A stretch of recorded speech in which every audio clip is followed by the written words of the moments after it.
today we are doing a beta talks on feeding New Yorkers and building food security with Airtable. So welcome.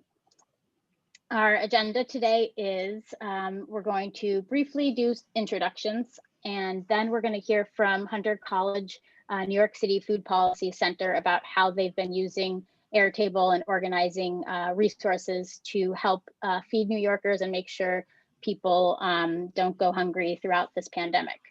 And then we're going to hear from Airtable. We're lucky to have them in the room, and they're going to share some best practices for organizing using Airtable and how to do that for public interest tech.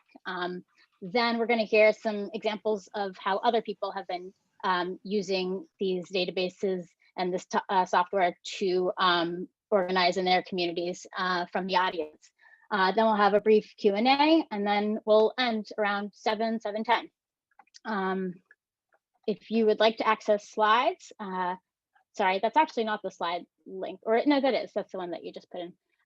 The slides are here at the bit.ly link. If you would like to ask questions throughout the event, we really recommend that, and you can post your questions in the Slido. It's a pretty easy interface. You just go, you type in the question, and then you will have it there. And you can also go there if you want to just like questions and help vote them up so that they get answered at the end. And lastly, you can connect with us at these handles. So take a screenshot. I'm going to hand over the mic now to my colleague and friend, Noel Hidalgo, and he's going to tell you quickly a little bit about BetaNYC. Hello, everybody. If you're not from New York, my background is from the infamous power broker, which is a bit of a gag that we have here in New York City. You can't see someone in New York in one of these things without the power broker. So if you want the power broker as your Zoom background, I highly recommend just Googling power broker Zoom background, and that way you too can have the world's infamous urban disaster planner book as your background. So BetaNYC, we started off as a meetup many years ago and went on this little merry journey where we became a nonprofit.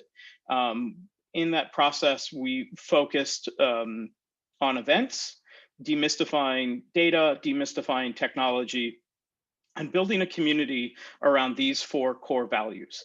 And these 4 core values are the freedom to connect, the freedom to learn, the freedom to innovate, and the freedom to collaborate. They are literally our 4 underpinnings of all of the work that we do at BetaNYC, whether it's within our advocacy, whether it's within our programming, our curriculum, or events. We're always seeking to connect you, to create a positive learning educational experience. We want to strive to think through how do we push those boundaries to innovate and come up with useful solutions that are not harmful and that create the most amount of good. And lastly, we want to be able to collaborate with each other for the benefit of supporting each other. And through this pandemic, we've seen a multitude of organizations come together to support their communities, and how we've turned our resources is really to support them. And so it's a real pleasure this evening to be able to have the Hunter Food Policy Center and Astoria Mutual Aid groups here to talk about their use of Airtable, and hopefully how we can ultimately support them. Next slide. So BetaTalks are our evening meetup series. And so we host these events, whether in person or virtual, to have an opportunity for our community to share stories and talk about the tools and the tactics that they're using to really share and to uplift and extend the work that we're doing. So much of our work now is literally siloed, and we only find out about it through Twitter or Facebook.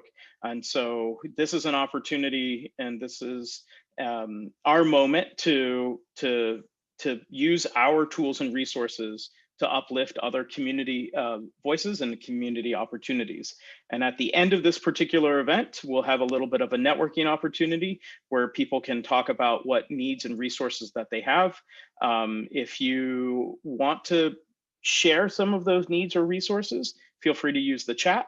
But in the meantime, just hold on and we'll do that at the very end. Before we get started with the programming, I would like to thank three amazing organizations.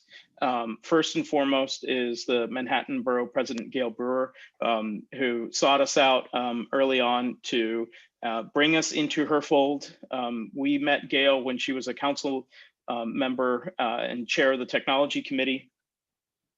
She is the co-sponsor and kind of the author of the city's open data law. Our paths crossed many, many moons ago, and we couldn't be more thankful for having her as a really generous and open elected official here in New York City.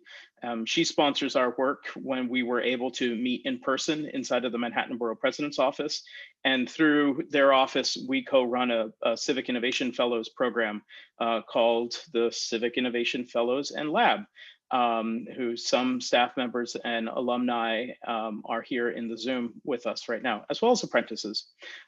We are generously supported by the Alfred P. Sloan Foundation, who has been our saving angel.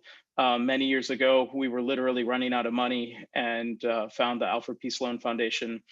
They have since supported our work very graciously and really give us the opportunity to bring you these great stories. And lastly, I want to give a huge thank you to Slido, who has generously supported our events by providing their tool for free. I just found out that Slido has a word cloud feature, which is something that I look forward to using in other events. But for this particular evening, you can use the Q&A function, which we'll be sharing gratuitously in the chat. So with that, I will hand the microphone back over to my dear friend and colleague, Kate Nicholson, to continue the rest of the introductions. Thank you. Awesome. Thanks, Noel. And yes, I think I introduced myself at the beginning of this, but maybe before we started recording. So I'm Kate, and I work at BetaNYC. So I would love to introduce our guests now. If you could just quickly come off mute and say hello. First is Joshua and Maritza and Dan from Airtable. If you're familiar with Airtable, awesome. We can't wait to show you more great things. Airtable is a platform for building collaborative apps using a relational database. So Joshua, say hi. Yeah, thank you. Thank you so much, Kate. And thanks to BetaNYC for hosting this and having us here. I'm really excited to be here. Would you like me to do an intro now or when we present? Hi. Just hi so people know your faces quickly. Okay, yeah. Just hi then. Hi, I'm Maritza, an implementation specialist at Airtable, here with Josh and Dan. Hey everyone, I'm the last one of the trio, Dan Granados. Super excited to be here and help however I can. Awesome.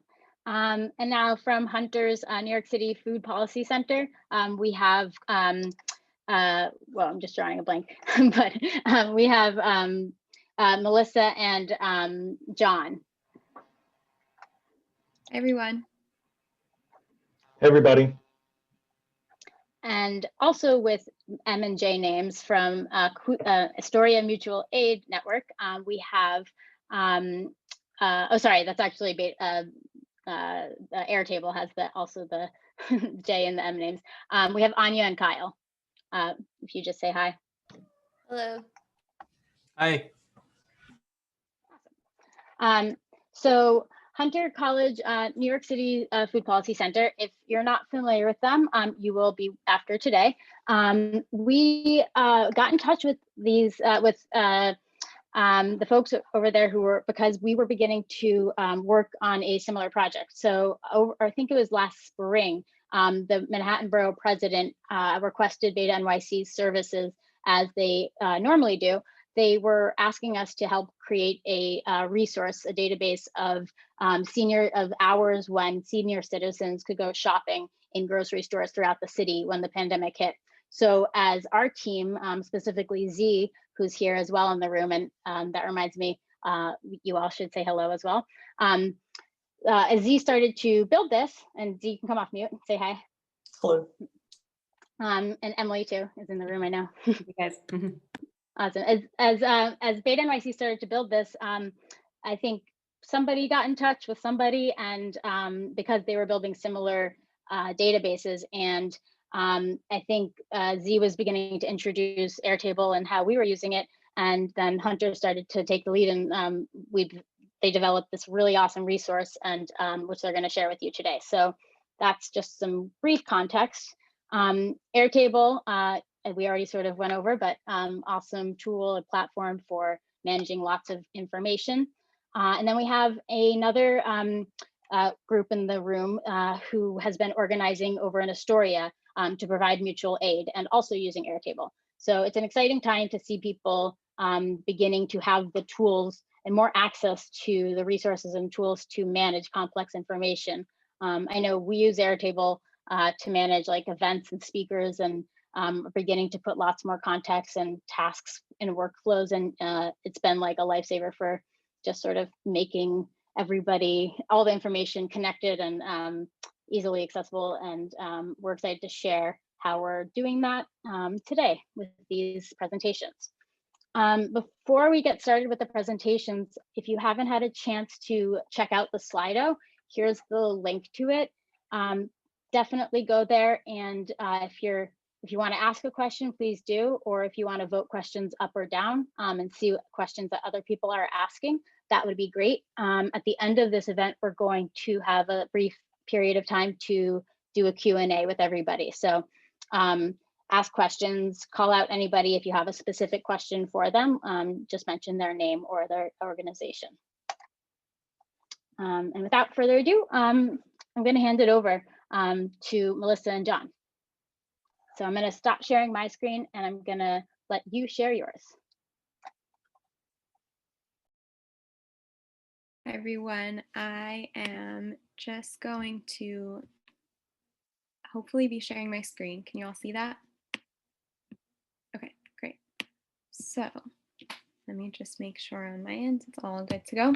Thank you so much for the introduction, Kate, and BetaNYC for having us. We're so excited to share a little bit more about what we have been up to in the context of food insecurity, and specifically this year. Our team has really taken a turn from what we were focusing on. So I'll give a little bit more context first of what we do and who we are. So the Food Policy Center, we work with policymakers, community organizations, advocates, and the public to create healthier and more sustainable food environments. We develop evidence-based solutions to promote food security in New York City and in other cities across the country as well. We publish reports and editorials, and we create resources and guides of resources for the community, for organizations, and for policymakers to use. So specifically, I will talk a little bit more about, again, what we were up to this year, but our website is right over here, nycfoodpolicy.org. I encourage you all to take a look and see all that we have there. So I'm just going to move. I don't know if you all can see right here, but I'm going to start with early 2020. We were focusing on something called Foodscape Reports, which were a series of reports that we had published in earlier on about 3 years ago. And this was going to be a secondary kind of upgrade to the Foodscape Reports. These reports are specifically focused on marginalized communities and underserved communities, in the sense that we were starting out with publishing those communities first. This series of reports was going to be divided initially, and at this point has already been published, into 59 different reports for each of the neighborhoods within the 5 boroughs of New York City. And these reports are focused on statistics and demographics, as in this first column, food consumption and contributors to food insecurity, and many other statistics of kind of what the landscape of the neighborhood is. But then also there's a section of these reports that's focused on resources within those communities. So summer meal sites that are given from the Department of Education, community gardens, green thumb gardens, parks from the New York City Parks and Recreation, retail food stores, food pantries and soup kitchens, farmers markets. We really tried to keep it as comprehensive as we could for all food related information, statistics, and resources within the neighborhoods. So early on in 2020, we were creating these reports, but in a very manual and slow process, one at a time. And again, we were focusing first on those marginalized communities. So we were compiling data that already existed and resources that were already out there and putting them together to publish. And then mid-March hit.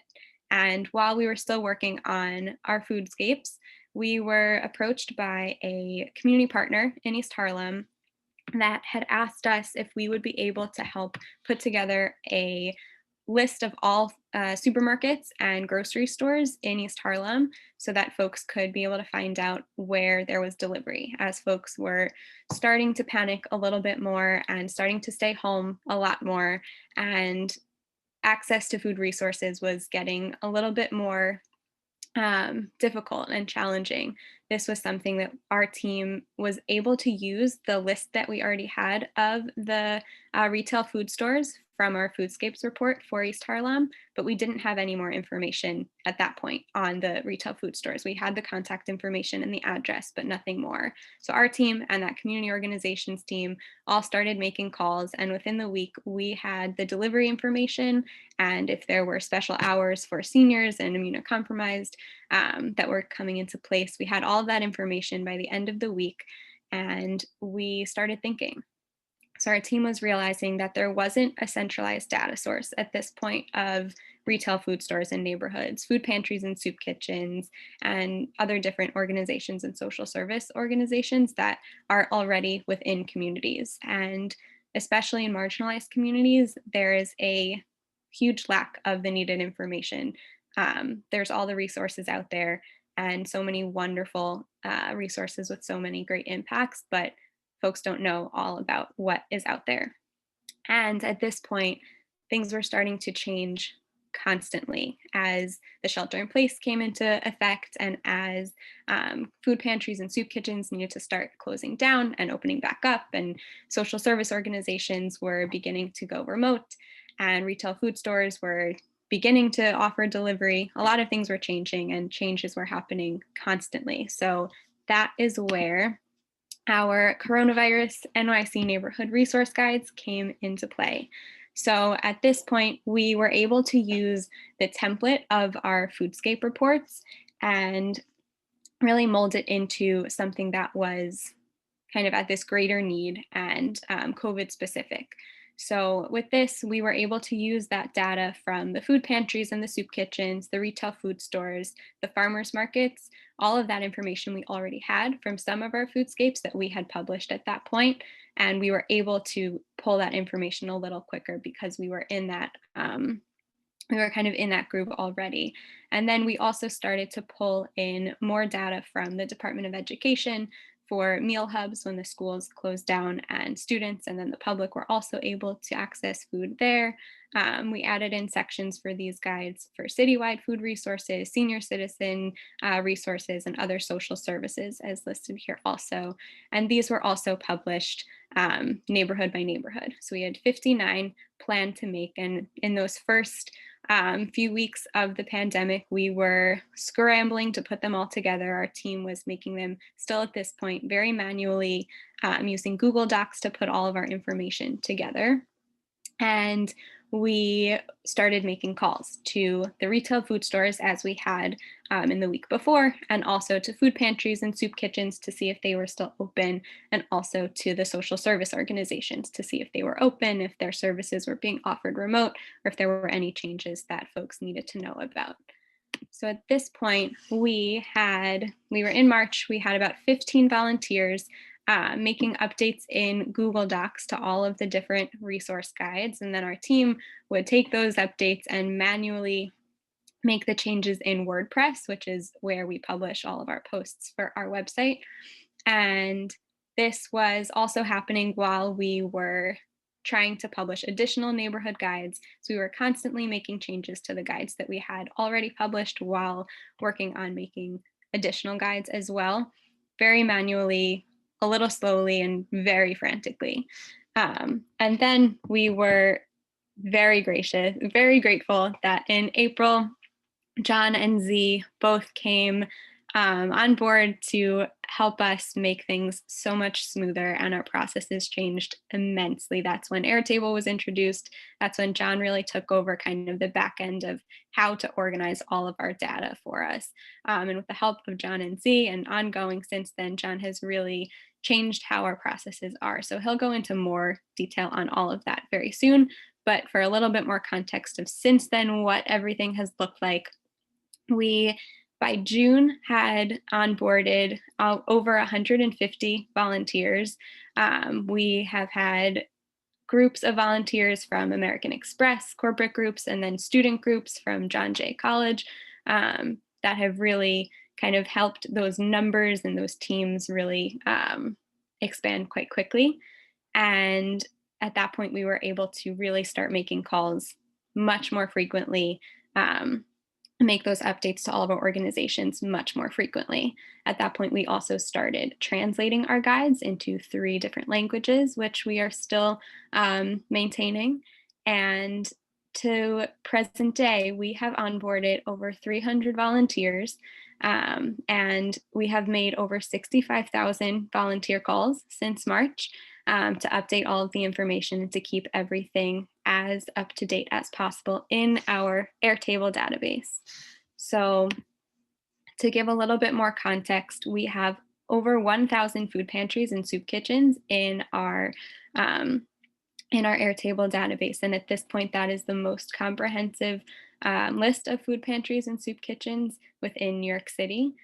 John uses smart logic to combine information that we receive from other community partners as well as from our volunteer calls to keep all of that up to date. And we also have over 900 social service organizations and over 4,000 retail food stores, which include supermarkets, delis, and bodegas. And our guides are the top viewed page on our website, and the viewage is constantly growing. We had nearly 2,000 new views in the past month, and we are able to continue to share all of our information and really spread it to communities who need. And these needs are not going away. Food insecurity was already such a challenge for so many New Yorkers before the COVID pandemic hit, and the amount of food insecure individuals nearly doubled from 1.2 million to 2 million in the 6 months from March on within New York City. And all of this information, all of these resources are constantly changing. And as you see, circumstance changes and openings and closings within the city continue to change. And therefore, all of these resources are impacted. So not only food pantries and soup kitchens, but the social service organizations and the retail food stores that we highlight also are constantly in flux, and information is constantly changing. So our centralized hub is frequently necessary to keep all of those updates for. We have at a minimum 15 volunteers per week to help maintain our weekly calls at this point.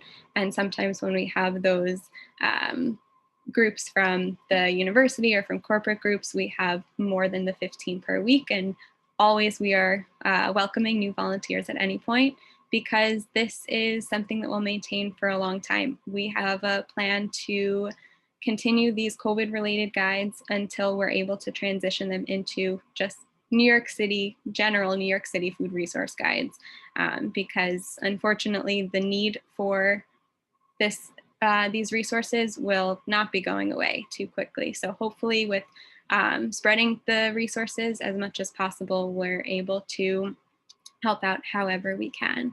So with that, I'll be giving it over to John, but if anybody has any questions, feel free to put them in the chat or in the Slido. Actually, I believe that's the best place to put it. Put it in the Slido, and I am excited to chat about all of this more with anybody. If anybody has any additional questions or wants to volunteer later on, feel free to send me an email. I'll put my email in the chat as well. And thank you all for having us today. We're really excited to be doing this. So John, at this point, I will stop sharing my screen and hand it over to you.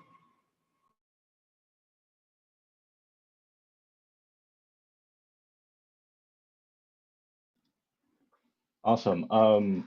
Hey, everybody. Good evening. Can you see my screen okay? Yeah, awesome. All right, so my name is John Chin. I am the interim CTO for the Food Policy Center. I've been working with them for a while, but I mainly stepped in particularly for the Food Resource Guides project. And Airtable has been a quintessential part of making that happen. For a little bit of context, just for review, when we originally wanted to put this project together, we had a lot of odds stacked against us. First of all, no one has ever done a project of this scope before. Just looking at the food pantries list alone, the 1,000+ records that we have, no other organization has that comprehensive list. Plentiful only has about a third of it. BetaNYC maybe only has about a half of it, and they intersect and don't intersect in various ways.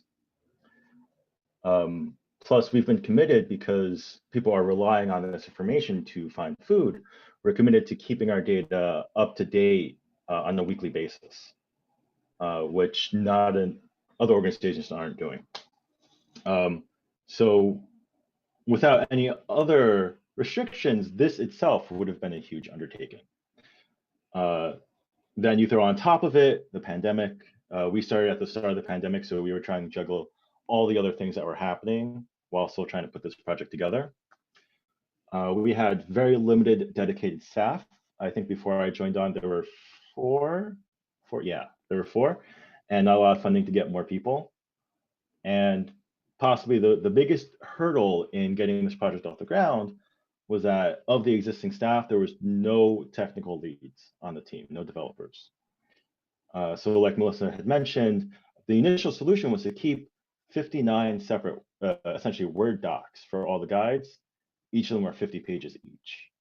And so maintaining that on a weekly basis, you can imagine how human error and fatigue can start to creep in and sully that data.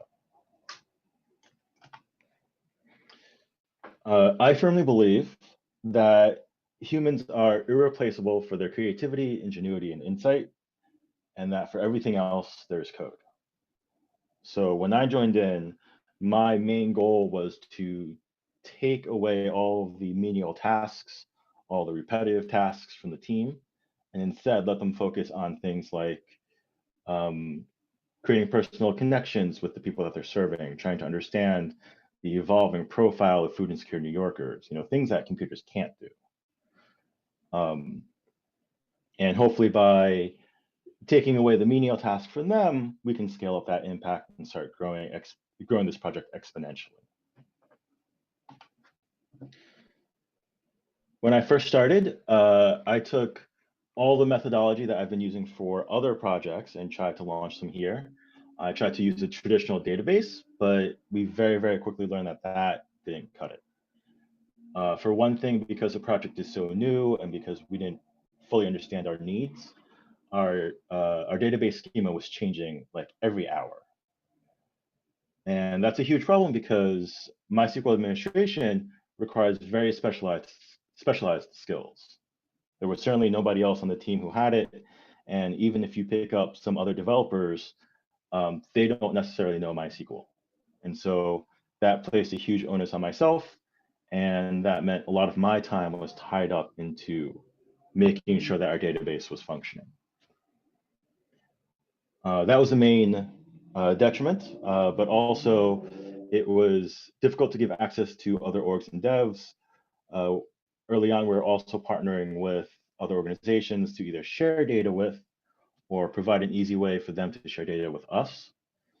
And MySQL wasn't really the best tool for that.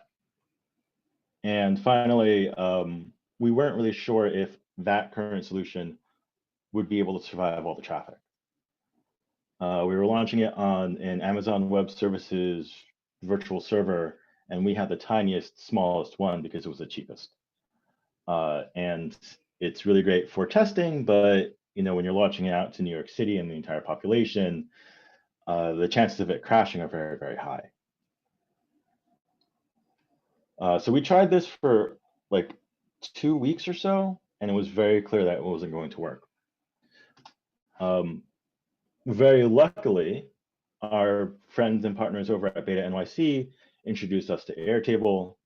I had heard about it maybe about a year ago, but I never had really a chance to, or an excuse to start delving into it. But this food guides project was like the perfect excuse to try.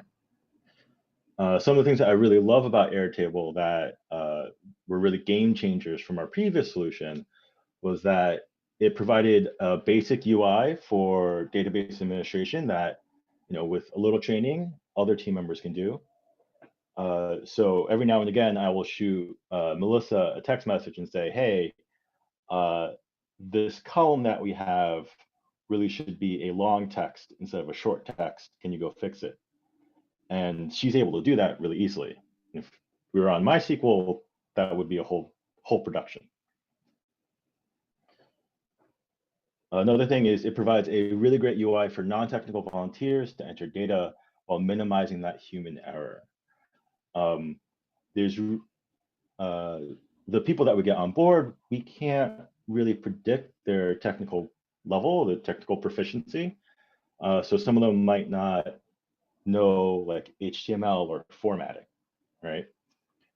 But with Airtable, particularly with their rich text editor, they're provided a UI that they can do these really complex formatting things. And on my side, I can be rest assured that the data that goes in there is validated, it's perfect, I don't have to do any more checks on it. When I'm consuming that on the server or through my APIs, it's just perfect markdown. So that, again, takes a lot of stuff off of my plate. API access is really easy to share to other orgs and devs. I just have to invite them as collaborators, and they manage their own API keys. The Airtable automatically generates documentation for that, and I don't have to manage any of that. I just have to make sure that their email address is on our list. And perhaps the best thing that provides continuous expansion of this tool is Airtable allows for apps and specifically for embeds for any extra functionality that we may need. So our personalized, our customized needs, Airtable might not have a solution for, but I can throw something together really quickly and just have it available. One of the first examples of that was we needed to very precisely format how our hours are entered into the database. And it was in a way that no other timestamp formats that existed really captured. So we had to sort of create our own. And I hopped onto, I threw together a quick React.js app, put it together, tested it, and hosted it. And I was able to embed it as an app so that any volunteers who go on, they can just open up that sort of apps drawer and they have that tool right there. It looks like, for anybody who doesn't know any better, it looks like it's part of Airtable, but it is in fact something that we have full control over. It's something that I really love. Another example is we needed a quick and fast way to geocode addresses to extract their latitudes and longitudes. There was an existing app for that, but it didn't quite operate the way that we needed it. So again, I put together a quick React.js app, embedded it, and it looks like it's, it behaves just as if it were native.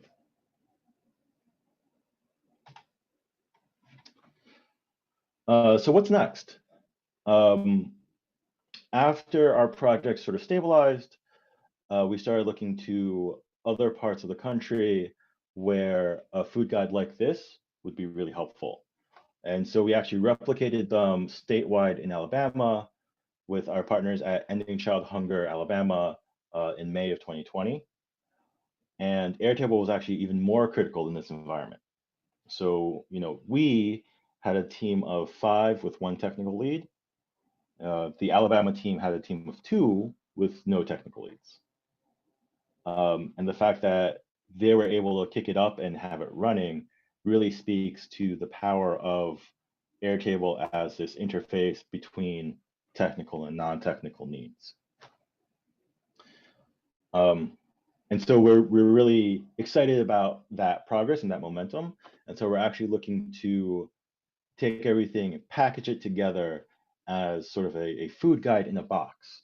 So we can give to other cities or other states, and they can launch it just as easily as Alabama has. So if you have any questions, or if you're interested in helping expand these guides, bringing it to other organizations that might need it, I'm always available. You can shoot me an email, or we can chat at the end of this. Awesome. Thanks, John. That was great. So I'm gonna start sharing my screen again. And again, if you have questions, post them in the Slido, which is in the chat. Z put the link in the chat. And now we're gonna hear from Airtable and get into some of the technical, or a little bit of technical things of how some best practices for when you start using Airtable. So let me just share my screen. All right. And Joshua, if you want to come off mute. Yep.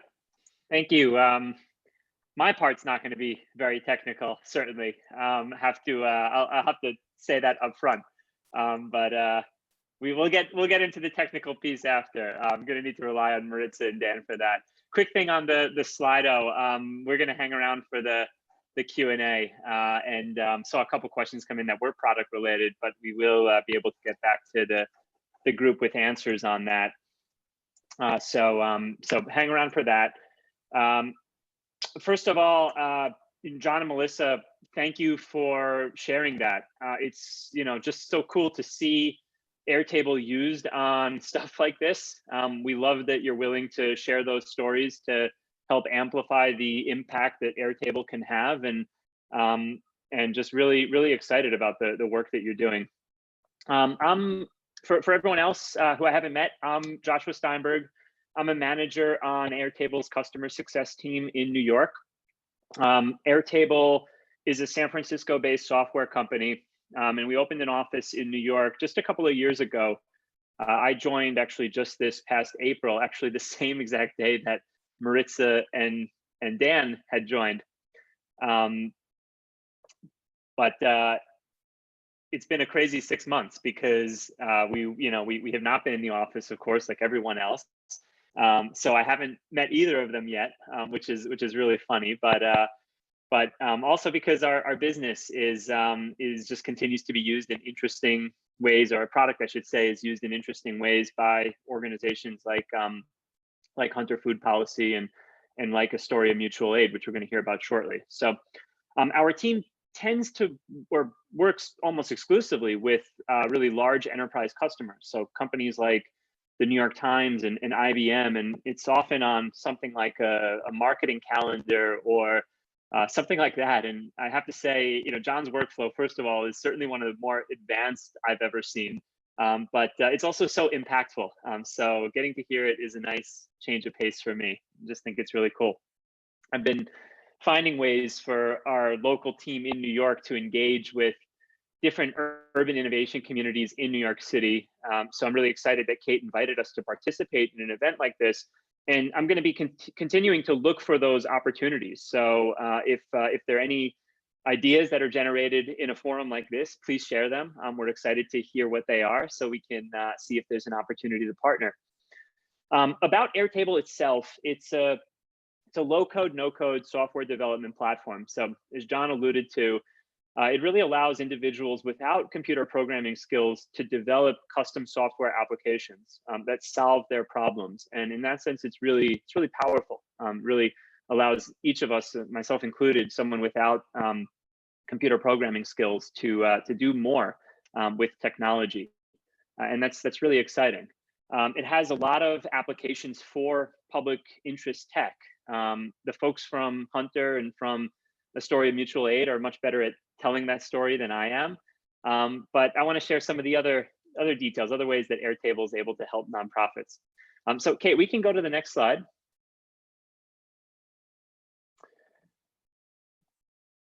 So we received a question actually on the Slido. The question was, is Airtable free? And Airtable operates on what's called the freemium model, meaning that we have a free basic option, but for more advanced functionality, we have a paid product that enables more storage, more advanced functionality, a lot of the features that John was talking about.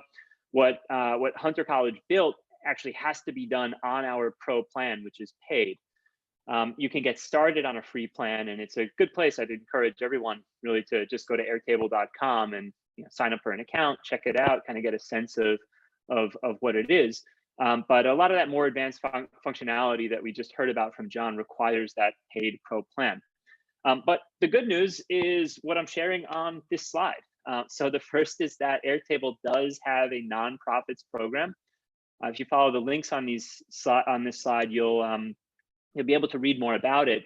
But essentially, you can sign up for an Airtable Pro plan for 50% off the sticker price if your organization is a qualifying 501c3 organization.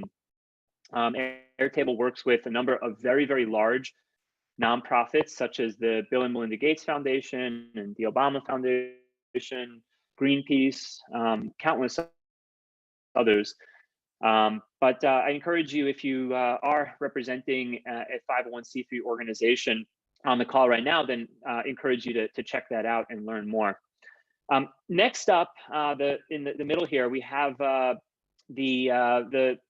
benefits that we introduced as relates to the COVID-19 pandemic.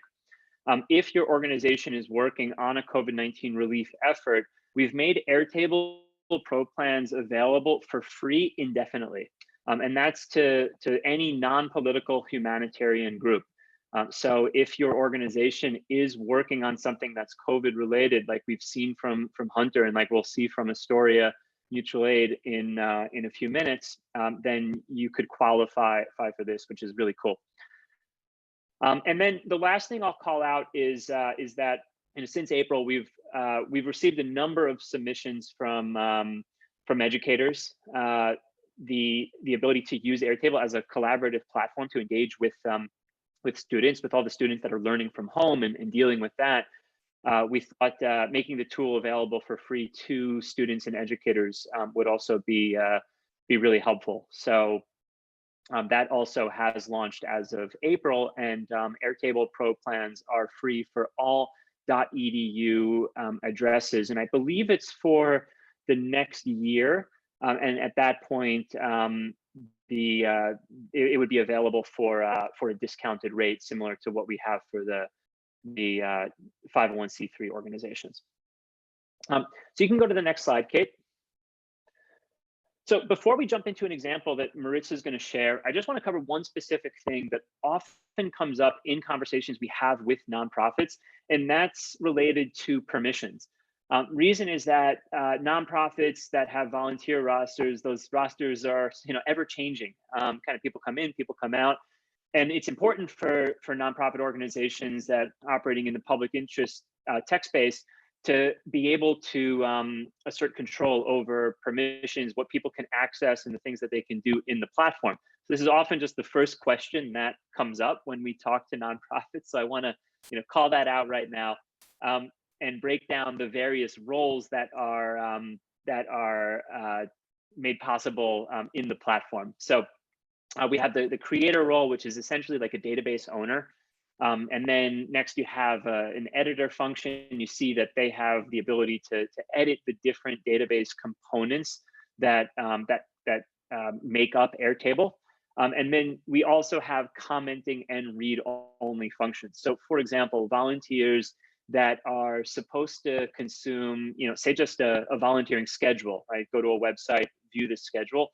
All that is made possible in Airtable. And it sounded like what John had built is leveraging some of that that functionality with regards to setting permissions, but definitely a best practice for nonprofits that are using this for volunteer scheduling.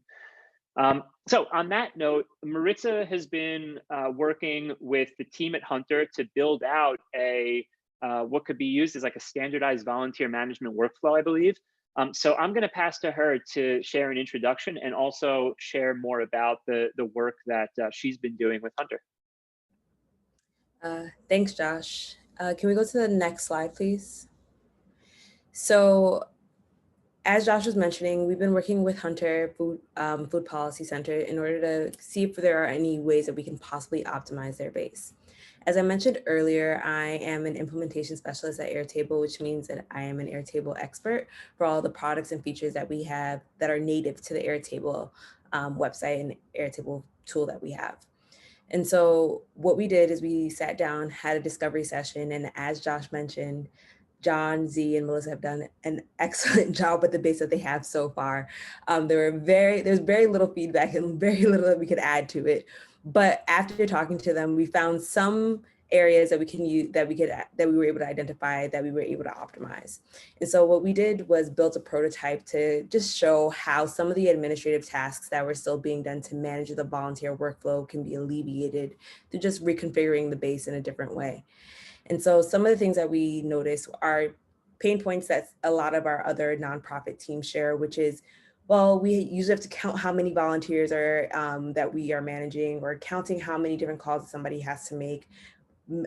Also trying to track what their performance is against different shifts that they may be having, or calls or projects or tasks that they may be associated with.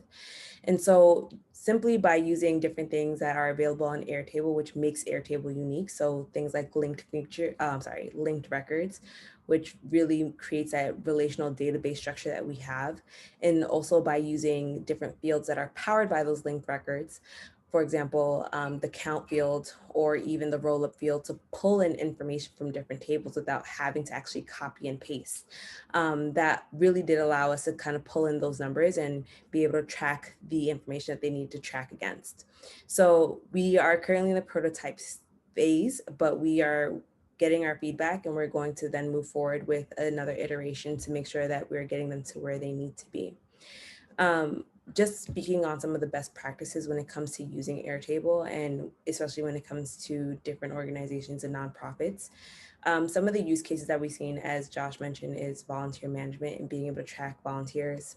We've also done managed use cases with being able to track different shifts that volunteers have to volunteer for, being able to track the progress and evaluating how the performance of different volunteers. We've also been able to alleviate, again, different administrative tasks. So whether that's sending automated emails to volunteers and letting them know, hey, your shift is coming up in a day, please be prepared, or allowing them to share resources with them and say, these are the different resources that you will need for your volunteer shift or for whatever task or action that you are taking with us. Or even sometimes just alleviating really minute and maybe even monotonous tasks that exist within managing the base itself through our automations feature. And so if you have any questions about this, please throw it in the chat, and we will be more than glad to field these questions and answer them for you. Because as we shared earlier, Airtable is really a place where a tool that's incredibly flexible, can be customized to your needs, and can be really made to suit anyone's workflow or anyone's systems. So if you have any questions that you would like to ask about how we can get this done so that we can share those best practices and be a little bit more specific with you, please do that in the Slido.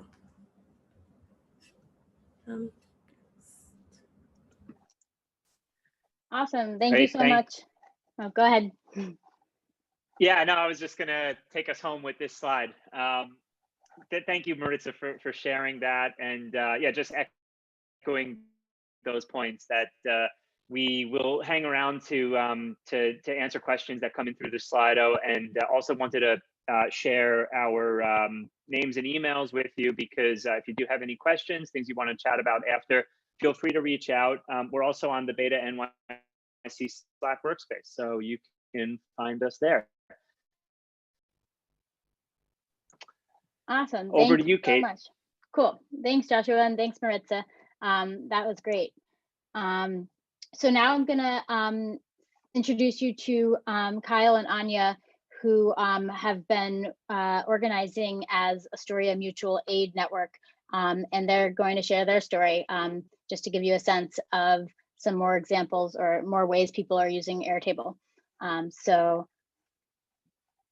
Anya and Kyle, I'll let you turn on your mic. Hi, I'm Anya. I'm from the Astoria Mutual Aid Network. I think I can give like an introduction about Astoria Mutual Aid, but Kyle can definitely give more details about how everything was built.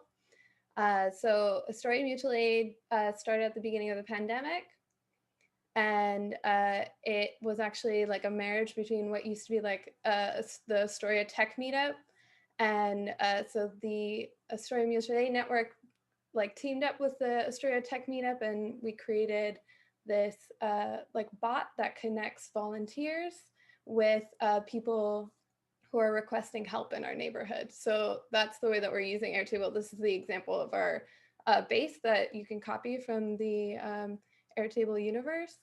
And yeah, I can definitely recommend you check out AstoriaMutualAid.com and reach out to us if you want to get involved. Yeah, Kyle, you want to talk? Yeah, thanks, Anya. So just to jump back, is like Astoria Mutual Aid started out, like Anya said, at the beginning of March, during when NYC's lockdown was starting to really ramp up, and it's just started with like a couple of volunteers who wanted to help out and do as much as they could. So what they ended up doing was just putting up flyers and saying, hey, give us a call if you want to help, give us a call if you need help. And it didn't take them long to realize that just taking in all this information and keeping it in a Google Doc was not sustainable, and it wasn't efficient in getting people the help they needed. And that's really where the Astoria Tech group came in to build up this tool that helped efficiently mitigate those requests that are coming in. So basically what we have is an Airtable base that has a number of different tables. We have a volunteers table, which is just a list of all our volunteers. We have a requesters table, which is just all the requesters. And then we have a requests table. If you're familiar with MySQL and other relational databases like that, you could think of the requesters, or I'm sorry, the request table as a join table there. So another great feature of Airtable is that they have a number of preset views, one of which being a form view, which is very easily to just integrate and put on your website. That's a great way that we get a lot of people to input their volunteer information or even input their their request for aid, and these form inputs go directly into the database. And when we get a new request, our bot is sitting there checking the table every few seconds or so for any new entries. And when we get a new entry, we do some math to determine the distance of who's closest, who on the volunteer table is able to help with this person's request, who speaks their language, and we do some calculations there, and then we compile all that information and send it over to a Slack channel where we have a number of volunteer dispatchers who are accepting those requests, contacting the volunteers who are able to help, and then assigning those to the volunteer. Another great thing with Airtable is that we're actually using it as a scheduler for those volunteer dispatch shifts. And like Anya said, this Airtable universe base is available, it's public. So if there's any mutual aid organizations in the call who want to set up a system like this, you can absolutely come to our volunteer dispatch template and grab our template and use it for for your data. Let's jump to the next slide. And this is our bot. This is where it's hosted here. It's on our GitHub. It's open source. All the code is available. This is more on the tech side. You know, where Astoria Digital is more than happy to help any organization get started with this and set it up and move your data into it. We actually have a number of mutual aid organizations across the country using our bot. And it's available here. If you need help setting it up, you can contact us at the email there, team@astoria.digital. And I think that's all I have. I have a fire truck honking over here. So. Yeah, I just wanted to clear it up. We are Astoria Mutual Aid, Astoria Tech, and Astoria Digital, but the tech team is Astoria Digital. So you can get us in any way. We're available. But yeah, the team at Astoria Digital would be, yeah, you would get us directly. Awesome. Thank you. I'm so glad that you're able to join us tonight and share. Question time. Let's get into it. If you haven't had a chance, go to the Slido link in the chat and vote up questions or ask your own question. I guess also just thank you to everybody that presented. It was really great to hear from you, and I'm excited that people in the audience get a chance to see what you're doing and learn from it and try it out themselves. All right, we will start with the first question. If it's your question and you want to say hello in the chat or come off mute and let us know, that is fine. I'm just going to ask them and then try to direct them to the relevant people. So first question is, how many people are using, oh, whoops, I just got another one. All right. Do you have any good resource recommendations for learning how to use Airtable in an aid coordination context? Many resources are focused on sales.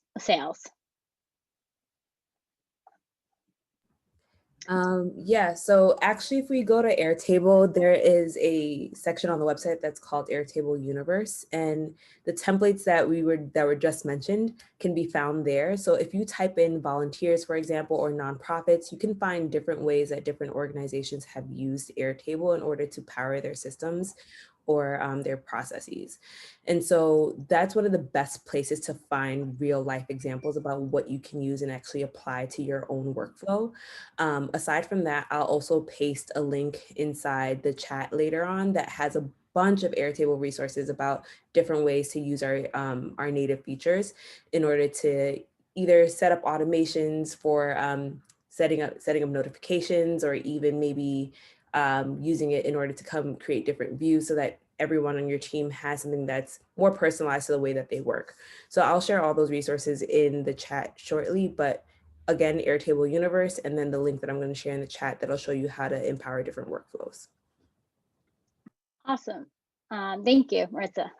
Okay, so our next question is, well, testimonial. I think you can all read that. Wrote if I ingested the food pantry feed so we could make, oh, it disappeared. I haven't figured out this part, how to freeze a question, if anyone knows. All right, this next question is, where can I find definitive data about food insecurity in New York? How many people and what areas? Links to and do you have any links to high quality data? So probably a question for Hunter's team, I would say. John, Melissa? I can take that one. So I will put in the chat, our Foodscape reports at this point have all been published for 2020. So I recommend that has updated information on food insecurity by neighborhood. And I'll also send a link to two of our main data sources that we use. One is the community health profiles that the city puts out. The most recent ones were in 2018, I mean. And then we also have Data to Go, which is a great resource for a whole slew of different information. So I'll put that in the chat also, and that's by neighborhood and also citywide as well. And then I'll put in one more link for everybody for COVID-specific food insecurity resources and stats. And that is a report that our center put together with 2 other policy centers that was published in the fall. That's specific to food insecurity and the response to the food systems from COVID in New York City. Great, awesome. Thank you so much. Just a note to folks who are in the Slido and voting up and down, or have admin controls. Try not to move things around or check things off before they're fully answered. I'll do the checking off, so when we have the recording, people can read the question throughout the answer. So next question is, why was it difficult to compile data for Foodscape? So that's me also. It was mainly difficult because of what John had been mentioning before, of the bandwidth of our team in terms of tech. At the point that we were starting to create our Foodscape reports, we had a team of 4 in total, and none of us really knew very much or had any of this understanding of what was out there and how we could really compile so much data in a more efficient way. So we had the resources, we had the statistics, we had the data that we wanted to collect, and we just didn't really have the means to put it all together, which is why when I was speaking before, I was saying that when we started early on in 2020, we really didn't know when we would be able to publish these guides. Pre-COVID, our schedule was to have them all published by the end of 2020, just because of time and efficiency. But even with the pause in March and not really focusing on Foodscapes until August again. So from January to March, we maybe put together 7 Foodscapes total. And from August to end of September, we were able to, with the help of John and with Airtable being used for Foodscapes also, we were able to put together and publish the rest of all 59 guides. So those reports really were just the inability of our team at that point to put it all together with tech. So another tech success story. Great. The next question is from Code for Atlanta. Hey, Code for Atlanta, is that Gregory? Nice to see you or hear from you. Their question is how to pull JavaScript feed for map. That's the first question. And then second question is, are contributors able to log in to submit a change for review? And then the last question is the service free like Google Sheets and GitHub? So I guess I'll throw that over to Joshua and Maritza. Yeah, I can actually take that one. Dan. For us. And I think the third one, Josh went over earlier, and he said it a lot better than I could. And for the second one, there are a couple of ways that you can have contributors come in and contribute to the base depending on your specific requirements. One option is that you can create forms with Airtable, and you can share these forms externally. So if you're looking to have external collaborators input data into your base, you could use forms. And for the first question, I'm actually pretty curious about this one and was wondering if you could expand a little bit.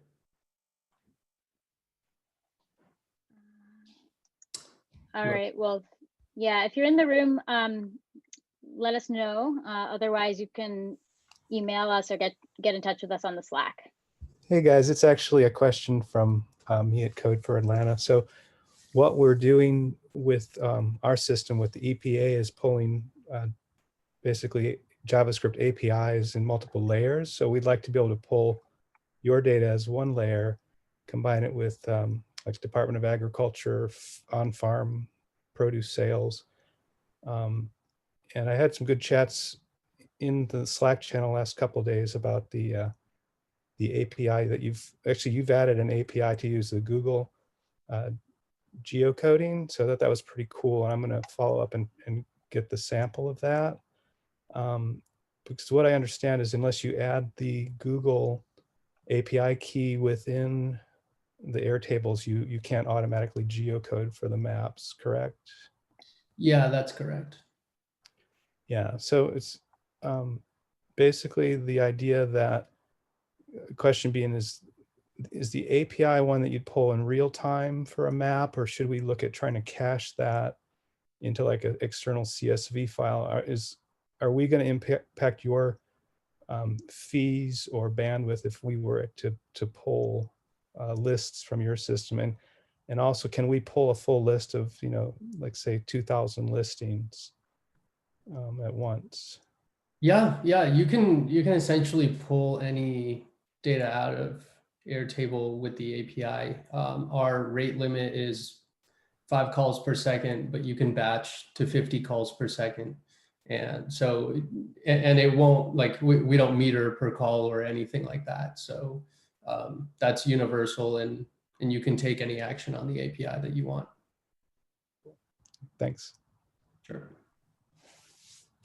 Great. Sorry about that, Lauren. I totally went south in my mind and mistook code for Atlanta for code for Miami and code for South.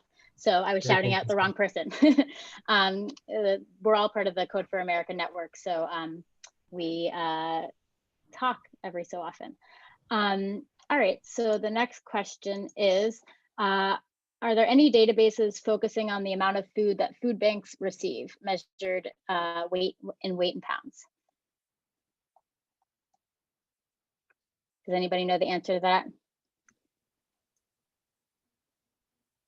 That might be a question for me, though I do not have any databases on that come to mind.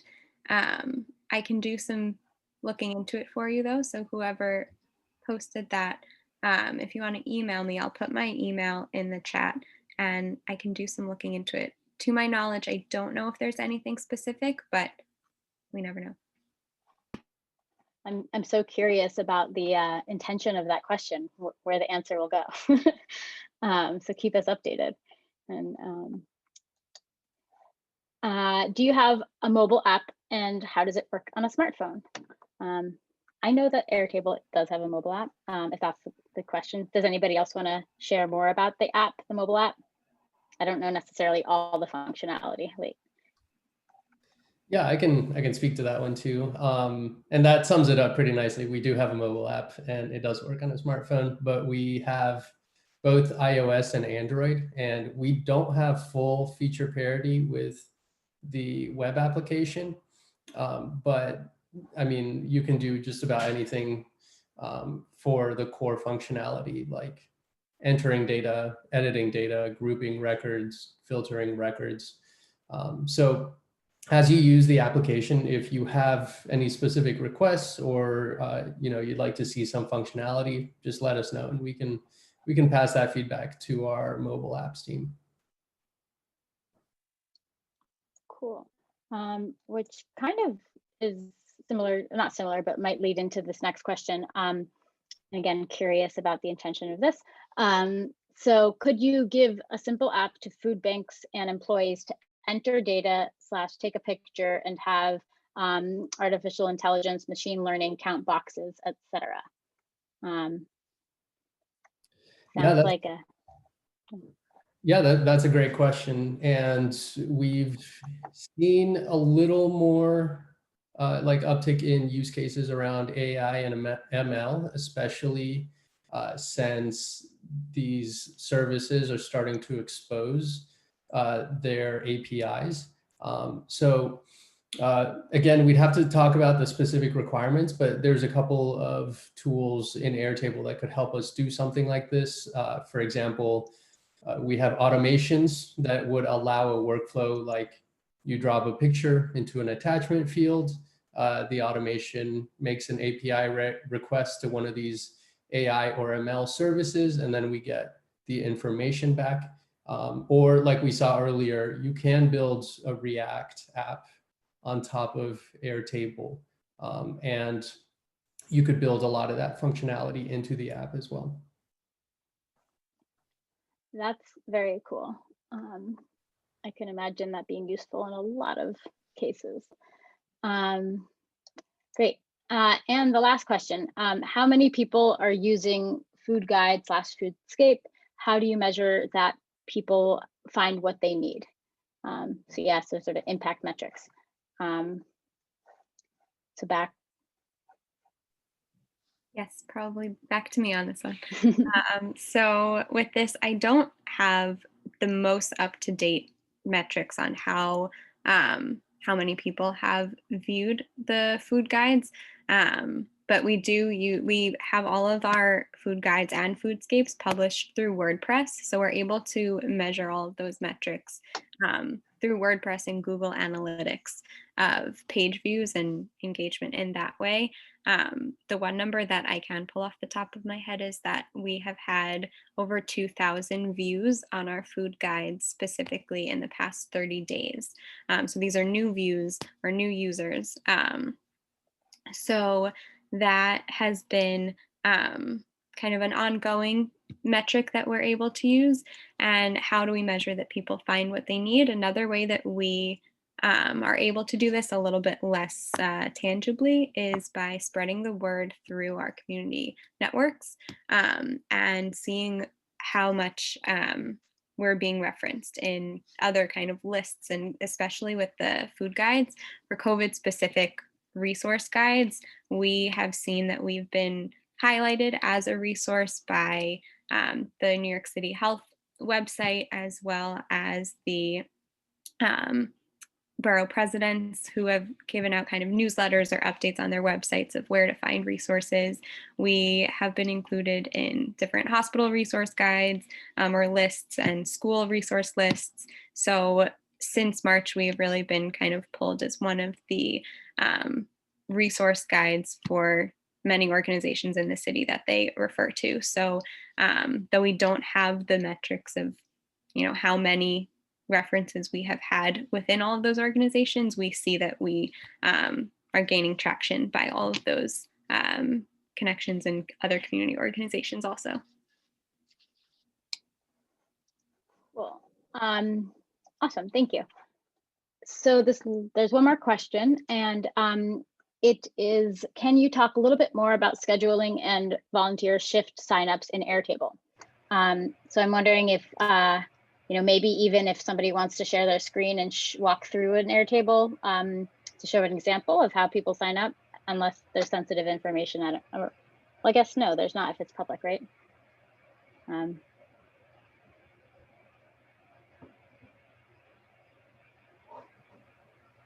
I can walk through a prototype that we just built for Hunter. Let me just share my screen really quickly. Oh, do you mind? Yeah, I'll stop. Cool. I think you might have to enable it for participants. Oh, you're not a co-host. I'm also happy to take this offline if that makes the most sense. I know we're a little bit over time, but I think it could be, if people are willing to stay for a second, if they want to, go for it, Maritza. Yeah. And hey, Paul's from the East Village Coalition. I might be botching that name, but we did some work with them around the What's Open maps. So yeah, this is actually a separate thing. It's for Free Fridge, but it's all related. Can everyone see my desktop or browser at the very least? Perfect. Yeah. So in this prototype, what we did is essentially, it's a very just a basic structure where we have a volunteer CRM where we can track all of our volunteers, be able to tag them in different groups, track their contact information, and also be able to link certain records to them. I mentioned linked records earlier. If you're not familiar with them, it's really what is at the heart of Airtable and makes Airtable a relational database.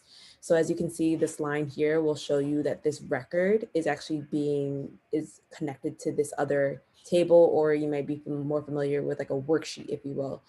And we're pulling in all this information from that separate worksheet without having to click on it or without having to copy and paste this information. But we'll hop into that a little bit later. So we have our first worksheet or table, what we call them in Airtable tables, to track our volunteers. Then we have our shifts, which is where you would input this information to track all your shifts against whatever information you want to. When it comes to Hunter, we're tracking this against the different neighborhoods. So for each neighborhood, they can say, well, we have a shift for the week of 10/12, and we have these type of calls that need to happen then, and these are the volunteers we want to assign to them. I mentioned earlier that we also have views. Views really allow you to parse out that data in any way that you see fit. So maybe you want to organize this data differently, and instead of organizing it by neighborhood, you want to organize it by volunteer. So now I'm seeing all this information by the volunteer instead of the neighborhood. And I can also assign new call shifts to different volunteers through this view as well. Views can also be used to create different views by, for example, if we wanted to just create one view for Demo, who is our friend, we can filter it out. So now we're only seeing it where the name is Demo Test. Where, my apologies, the volunteer is only Demo Test. And that's not how you spell test. And so now we're only seeing this information for demo, and they can see this. You can share this view with them, and we'll talk about how to share those views later. And that's a part of permissions as well. Here, when it comes to tracking against these shifts, you can now say, well, we have a shift for Hunt's Point on the week of 10/5. We know this volunteer is tracked against this. And then you can also see their percent completion. So how many calls did they complete? We know that they've completed 200% of their calls because, fun fact, this is a roll-up, which is powered by our linked records, which allows you to count how many or sum up how many records are associated with each other. So this is only counting how many records or how many calls need to be made because they haven't been able to contact certain organizations in the past 2 weeks. So there's only been one organization so far. If they've completed 200%, that means they've called more organizations than they needed to. Whereas 100% means they've called exactly as many as they needed to. And then here we have our interactions table where each of your volunteers can go in. So far, the first 3 tables are something that would only be accessed by your administrators. This table would be accessed by your volunteers, either through a form or by them directly inputting this information if you want to give them permission into the base. And here they would just track their shifts, the organizations they needed to call, for example, find their phone. We can pull in their phone numbers, pull in the type of organization they are, the call status, we can mark it as complete or no pickup. They can also put in information about when they actually called them. And then this information is also being powered by those lookup fields, by the linked records, so that we're just pulling in this information without having to copy and paste. And then here is just extra information that really powers everything on the back end. So we have our neighborhoods that we need to track against, Hunts Point, East Harlem, etc. And then also our organizations that we need to track against that are organized by neighborhood. So we have organization 1, 4, 5, 6, and they're segmented by their neighborhoods as well. So does that help to answer your question, or is there anything else that I can kind of dive into that would give you a better idea about how we can track against volunteers and volunteer shifts? It's a little helpful. I think my questions are more specific, and they're more about like, how do I provide volunteers with a list of the open shifts and then allow them to sign up without like having a confusing amount of access to the database. Right now I'm using this third-party app called Stacker to make these like pages that allow them to edit it without having access to the database. Mm-hmm. And some of that was like, I didn't know about the COVID-19 thing, so it was like a cost-saving thing to not have to have all these different users who would be billed. But I think that because of the COVID-19 thing, because we are helping with food security during the pandemic, I think it might make sense to create some sort of view. I don't know. I'll email you about it. Seems like it's very specific. No worries. It's also a great question because I'm sure people have different permissions questions as well, where if you don't want to give them access to the base, you can create forms, and forms are just like what you think they are. They allow them to put that information directly into the base, and similar to a Google form, for example, where they can just put in all the information that already exists in that base, type it in, fill it in without actually having to go into the base itself. So for example, if we click open form and open this up, you'll see this is the form that they see on their end. They'll be able to put in all the information and add themselves to certain shifts. And then if they want, you can also add a form on any of these levels. So if you want them to track their interactions without getting into the base, you can also add a form on the interactions level as well. And you can just share this link with them and they can input that information that way as well. Okay, thank you. Okay. And I've used it before where I've created like a view that's then like on a website, right? Where you can share like a view and like filter it so that people can only see certain aspects of it. So I was organizing guest judges and subject matter experts for a program called Hack League that we run with the DOE. And I wanted them to see who, I wanted the students to be able to see who was going to be judging their work and their bios and stuff, but not let them see like their phone numbers and all that. So I was able to create like a sort of just a view that that had a link. I created a bit.ly, sent it out, and they could see just like the headshots and the names and the titles and some brief background on their expertise. I'm a big fan of Airtable. All right, so I think those are all the questions. Let me get back to sharing my screen because there's a few more slides. Zoom has rearranged itself, and I know we're a little bit past time or just about on time. On time, like on the end time. Great. Okay, so yeah, so that's it. Thank you, everybody, for coming, and thank you, presenters, for presenting.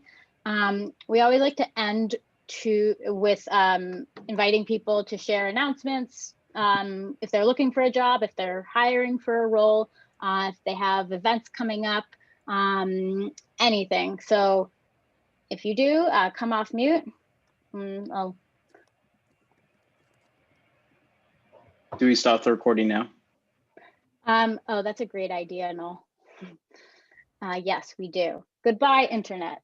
Oh, wait. Before you do that, come find us on all of these various resources. So we have a somewhat sleepy Facebook group, but it's good to share links and news articles. The meetup is where we have continued to host our events. And then our Slack community is pretty much where you'll find all of the staff and a large portion of the community.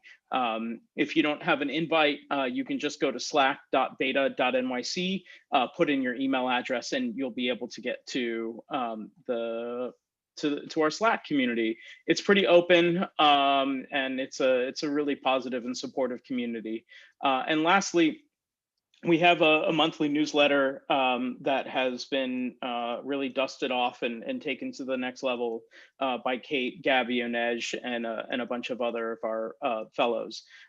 So if you're interested in getting your stories out, take a look at this bit.ly/submit to the message. That's our way of hitting close to 3,000 public interest tech community members here in New York City and across the United States. We have some pretty good open rates on it when we send it out within the right time period. So the next one is coming up in early January, right after the new year. So yeah, consider submitting articles. We really are a community-based organization. That's where our roots are. That's where we will continue to be, even though we are socially distanced. We still are embracing the strength of each other. So with that, thank you for attending, Kate. Great job for putting this all together. Hunter Food Policy Center, thank you for being a dedicated partner. Airtable, thank you for coming in and telling us about all of the various resources. And Astoria Mutual Aid and Astoria Digital and the Astoria Tech Meetup, thank you for joining us. We look forward to having more events with you and working with you and collaborating with you to support all of our communities. So with that, thank you and have a good night. Good night.